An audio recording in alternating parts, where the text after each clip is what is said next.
Soccer was my whole life. It was everything I knew. I would live and breathe soccer until that fateful day. It all began at our fifth soccer tournament of the year. After sitting in the car for what felt like an eternity, we finally arrived. I could smell the fresh breeze of the Oregon lakes. I trained my whole life for this soccer tournament. Countless hours running, shooting, and dribbling, no breaks, no rest period. Since I trained for so long, I was so excited to start my tournament. I was just getting off yet another ankle injury.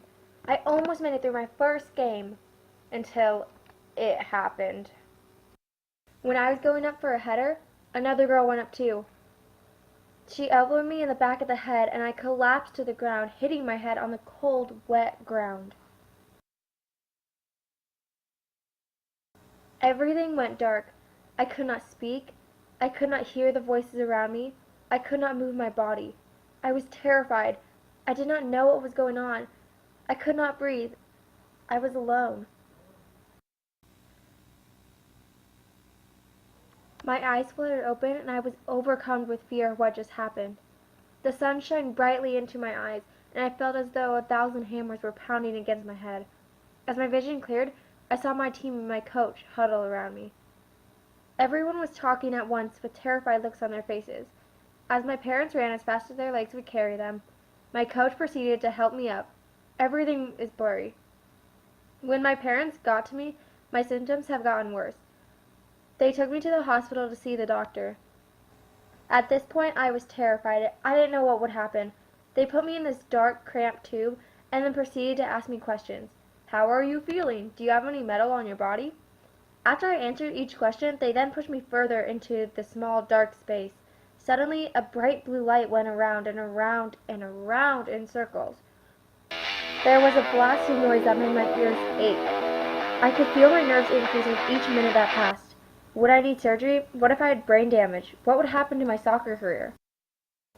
An hour had passed by now, and the torture and waiting was over. They pulled me out of the tube and told me the results. I had a concussion.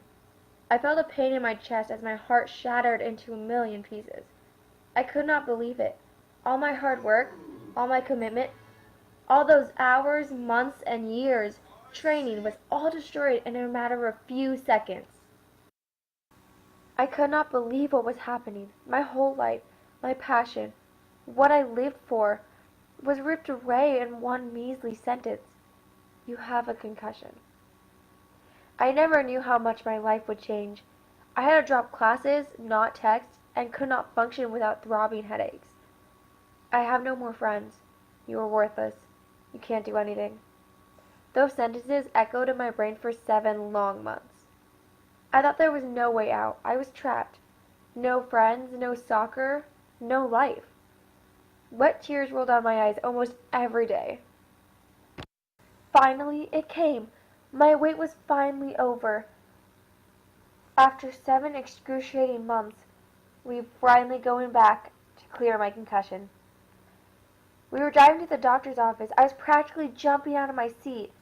We had finally arrived and the thought my pain was over. I could not have been more wrong. The doctor said that since I had a severe concussion, I wasn't allowed to play soccer again. My body was frozen in place.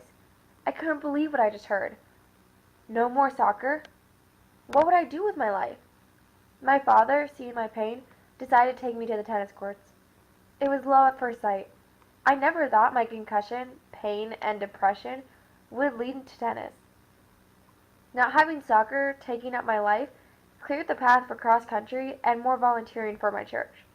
Today, I am grateful that I got my concussion because if I didn't, I would have not been introduced to these things I continue today.